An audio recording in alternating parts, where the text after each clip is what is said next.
Good morning and welcome to this roundtable on travel organized by Ladies Who Lead. Hi everyone, I'm Taruna Seth. I'm the Navigator-in-Chief and co-founder at Encompass Experiences. We are a conscious travel company that specializes in curating immersive journeys within India and all across the world. So welcome everyone, and very glad to be here. Ladies Who Lead is truly an empowering platform that's for women leaders and entrepreneurs to make an impact and share their experiences, and I truly feel privileged to be a part of it. This pandemic has been a period of great learning, massive transformation, and constant adaptation for travel industry. Now with the coronavirus cases going down and travel restrictions easing up, this just might be the year we have all been waiting for. We have a stellar panel of women leaders from travel to weigh in on what to expect in this digital age of travel. First up, we have Sonavi Kaicker. She's the CEO of Neemrana Hotels. Sonavi calls herself a non-hotelier hotelier because she never studied hospitality but psychology as a Rhodes Scholar at Oxford University, and then branched off to management, bringing all that experience to Neemrana Hotels, dedicated to conserving India's architectural ruins while enhancing the overall guest experience.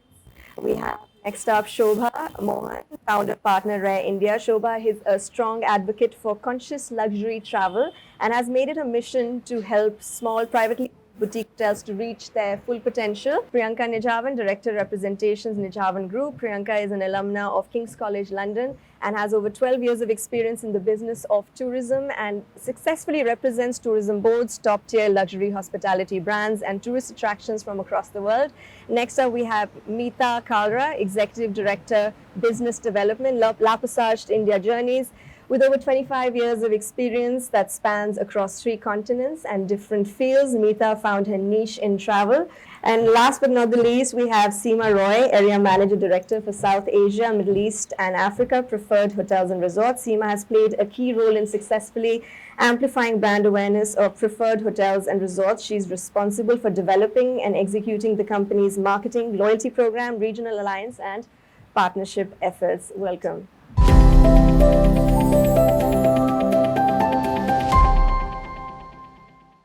So we'll dive straight into it. So I'm going to come to you, Sonavi, first. Over the last 2 years, many Indian hotels have witnessed a great insurgence of domestic travelers for obvious reasons. Is the digital strategy any different to attract a domestic traveler vis-a-vis an international traveler? So I think the answer to that is actually yes and no, because the ethos and the USP of the brand, for instance, for us at Neemrana, it remains the same. So we don't really look at it as an approach to say that, is a foreign traveler looking for something different. But at the same time, you may have an Indian family that's looking at, experiential travel, and they want to ensure that the property is family friendly because you have different generations which are traveling together. You may have a foreigner coming in who wants to ensure that, he or she is in a safe environment. So I think there are different aspects, but I wouldn't really categorize these as something that a domestic traveler is looking at and something that a foreign traveler is looking at.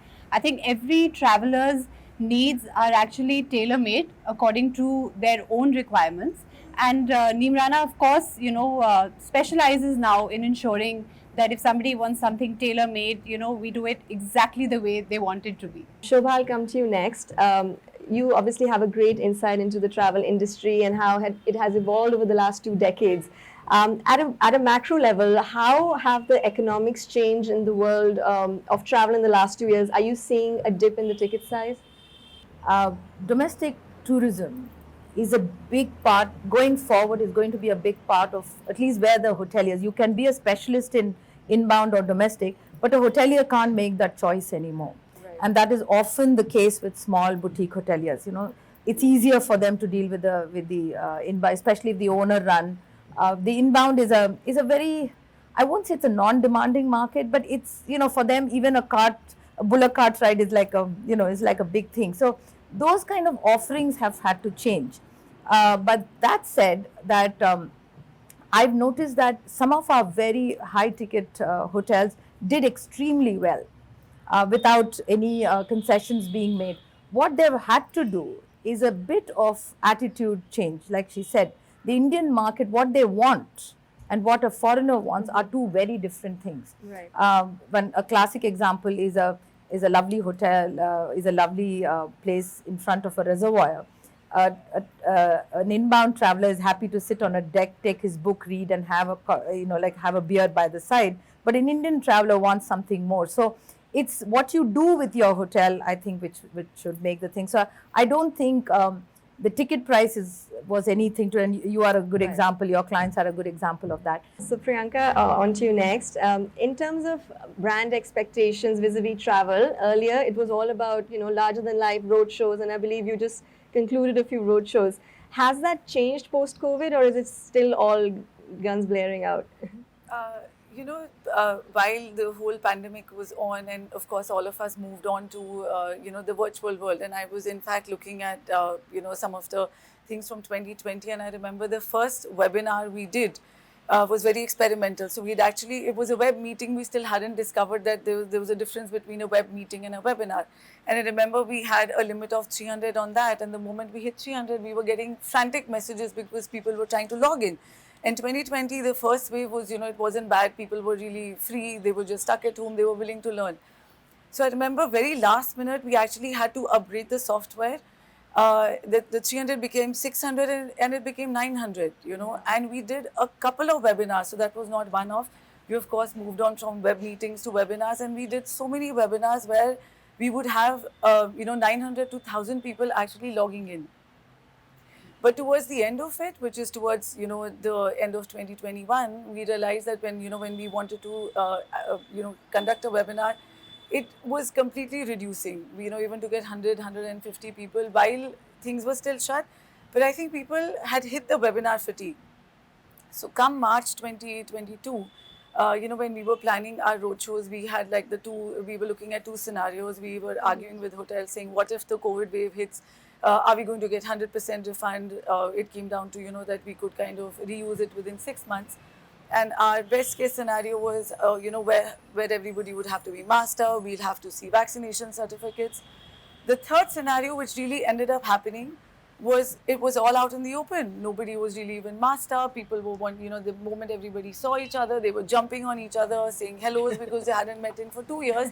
And finally, I had a couple of delegates who'd, flown in from Canada and Dubai. And I warned them. I said, there are enough people, in the market. You can keep your mask up, but you will find those few people who will walk up to you and say, get that mask down.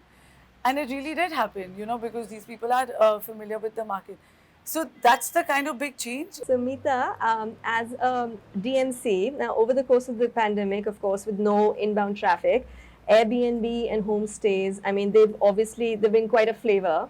How does that impact, or how do you think that's going to impact bookings for you? Do you see a shift in long-term trends? So, okay, as a DMC or a destination management company, it depends on the mix of business you have, right?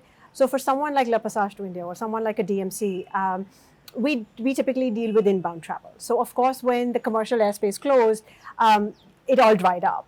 And the last 2 years have been exceedingly hard for us. It's not the hotel space, it's not the homestay space, it's been us not having clients. So yes, the Airbnb space, the platforms, the aggregators that were offering these kind of experiences did well with the domestic market. The domestic market is familiar with India, right? We were never discovering our country before, but now we are. Right. So we were traveling a lot more, but I know Goa, I know Mumbai. So I'm okay to take those chances. Friends can recommend places, things like that. It's a lot more comforting for me as an Indian to travel into someone else's home. So Seema, coming to you now. Keeping in mind the current scenario, how do your advertising spends look like? Are you largely focusing on digital, or are you still investing in traditional media? Well, thank you. First of all, thank you for having me here. It's great to be a part of the panel. So coming to the question, like I think some other people also said, there's a bit of a shift in the mix. So historically preferred, so first of all, I think a disclaimer, we work with a very, very diverse group of hotels. We represent 700 of independent hotels in about 70 countries worldwide. Independent are also smaller regional chains. So quite similar to what you mentioned, owner-driven properties, but these are hotels. These are, they could be smaller with just a couple of rooms going up to 700-800 rooms as well, but these are all independent hotels that offer authentic, curated experiences. So, but whilst I speak about preferred, I'll mention a little bit of what we also witnessed that hotels have embraced over the last 2 years.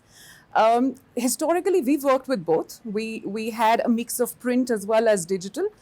Print is primarily to drive inspiration. It's, to inspire people to travel, whilst digital was more transaction-led, more conversion-led.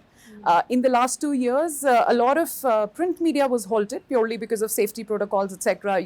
High touch. So that wasn't happening. So a lot of the spends were pivoted towards regional tourism, domestic tourism, and also in the digital medium. Going forward, I think it is going to be still a hybrid, way forward, but the mix may have changed. Earlier, if there was a certain percentage you were spending on print and certain on digital, last 2 years have accelerated that spend on the digital side. From the hotel's point of view, I think what is happening is if it's a upper upscale or a luxury hotel, that's again a lot more about branding, a lot more about creating that credibility and trust in the brand. Digital print will continue to remain important, and I think certain key media outlets globally, most of those hotels will continue to work with. Hotels that are more, their advertising is more offer driven. It's more transaction led to say, I'm going to send out those offers, attract those consumers and try and convert them. Will probably be more digital. So it will be a mix, but the split may change, in terms of how everyone's investing.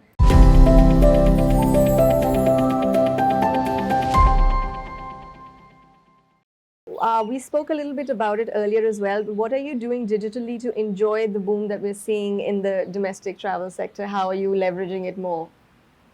So, Neemrana is actually a heritage brand, but we have a very modern marketing system behind the brand. I would say that, of course, as the pandemic evolved and communication became more and more important. But for us, the strategy was consistent, and we implemented exactly what we believed in. So the website has always been for us paramount. It is the brain of your company. It is the brain of your brand. So I think things like how often do you update your website, even apart from your social media portals? I think these are the questions that our team started asking ourselves. And also in terms of, how is it designed? Is it static? Is it dynamic? I think these are the questions. So really getting into the nitty gritties of every web page, every photograph, how you communicate it. Secondly, social media, of course, became more important. There were some brands that just stopped communicating with their clients, and I think that was a huge mistake. For us, we said, okay, let's keep it simple. Let's keep it positive. Everybody's going through hard times. People are having to suddenly, work from home. They have little children. They have so many new experiences. But let's continue to talk a little bit about, what they can look forward to as the times, change and the pandemic, goes away. For us, again, digitally, we've also been, I think we're conservative and we have a hybrid model in the sense that, as she mentioned, it's not just reliance on one particular, forum. So print media continues to be important for us as well. Digitally, we have a lot of focus on our SEO. It's been there every month. We actually see according to the season, according to the destination. So there's, I would say, a fair mix in terms of, what we continue to do.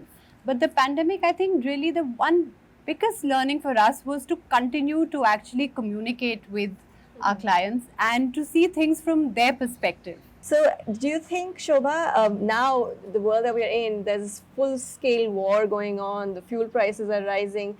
Do you think this is going to have an impact in India in the domestic segment? The hotels are actually, really pushing at the fences to say we want to hike our prices because especially remote hotels, their operation costs get very, very high. Even a bottle of wine is a 5-hour drive to the closest big city. That said, I completely agree with her that, the communication, your communication should be steady and constant so that, whether you're a B2B, whether you're a B2B operator or you are wanting to get into the B2C segment, that brand communication should never stop. And imagine this, when the pandemic hit us, and there were all kinds of, when you say sustainability, they would say, oh, we don't want a basic rustic hotel. So the codes for things like that did not exist. I mean, you have a luxury code, right? Gold, chocolate brown, red, this is all your codes for luxury. There was no code for sustainability. So putting that out, what does exactly sustain, which is why we started saying conscious travel. I mean, luxury doesn't necessarily mean that you need to dump everything on Mother Earth and let her, deal with it. It also meant where you draw the line. So this move from large buffets to farm to table, so those kind of things that kind of came into this, and those are expensive. Right. It's that is what people have to understand, why sustainable hotels are not cheap. So that they have to constantly do that. So Priyanka, in the context of the representation side of the business, how do you plan digital media strategy for travel and hospitality for your clients? Going forward for us, it's going to be a mix. It's not going to be purely digital. We're going to take the strength that it has brought, but at the same time, the traditional medium is here to stay.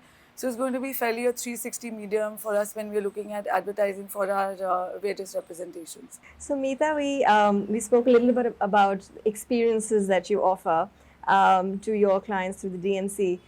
Going forward, package deals or curated experiences, where is the needle pointing, especially for the high end? I mean, of course, the high end, it's quite obvious, but I'm talking maybe not the super high end, but kind of the luxury travel with travelers. So has that kind of shifted? No. So curated experience, obviously the correct answer here is, yes, the needle is pointing towards curated experiences. But I do want to say something in this forum. Just because it's a package deal doesn't mean it's not curated, right? Curated is personalized. To a certain segment of the audience or your client, the price could be the curation, right? They are looking for that experience which that price gives them. So just because package deal has a bad name, it doesn't mean that it's not curated. And I think it's a real shame that we all tend to, thumb our noses at them and say, oh, it's a package deal. There's a lot of process that goes into selecting the right hotels, getting that correct price point. And most package deals tend to have a lot of supplements added onto that package. So you buy into something and then there are supplements where you end up making a fair bit on that file or that tour, right? Remember that. So experiences, activities are all supplements and it's all curated obviously within price points. Now, if you come back and as the budget and that trip grows, and then we really like those clients because it's an easy, it's an easy way to just package the entire thing. The difference is they are not supplements, they're included in the tour. But the options, the personalizations, the exclusivity, obviously, gets magnified and there are more options available to you. But everybody is looking for that special thing. I mean, it's probably going to sound like a repetitive theme with me, but everybody's looking for that wow moment, right? Even the budget traveler, or what we are calling a budget traveler, starts at a budget and then is okay to spend extra money somewhere to experience that. So curated experiences have always been the thing. Experiential travel is now just becoming more buzzy than ever before, but we were always doing it in little ways, whether it's Varanasi or it's, that whole Aarti Tikka when you enter, it doesn't matter at what level. Yeah. It's just the scope and depth of that. And you'd know it as well, selling experiences, there are experiences that you can offer that, are available to most people. And then there are exceedingly select experiences that are based on a budget. But the entire gamut is an experience. I wouldn't say it's necessarily cheaper because to everybody's point, I think hotels want to hold those prices because there's a reason those prices are there.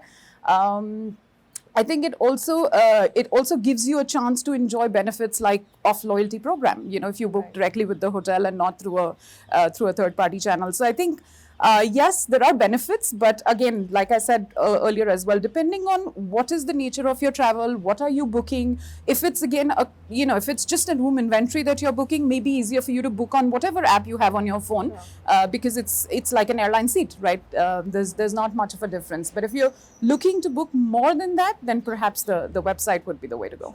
So we're going to wrap up with that. And of course, the travel industry has been at the forefront of digital innovation and continues to be transformed at an exponential rate across the globe.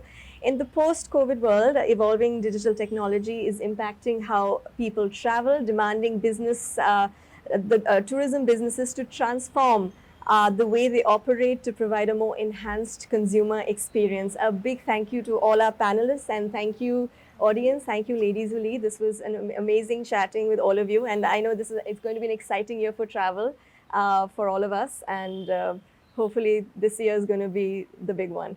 Thank you. Thank you. Thank you.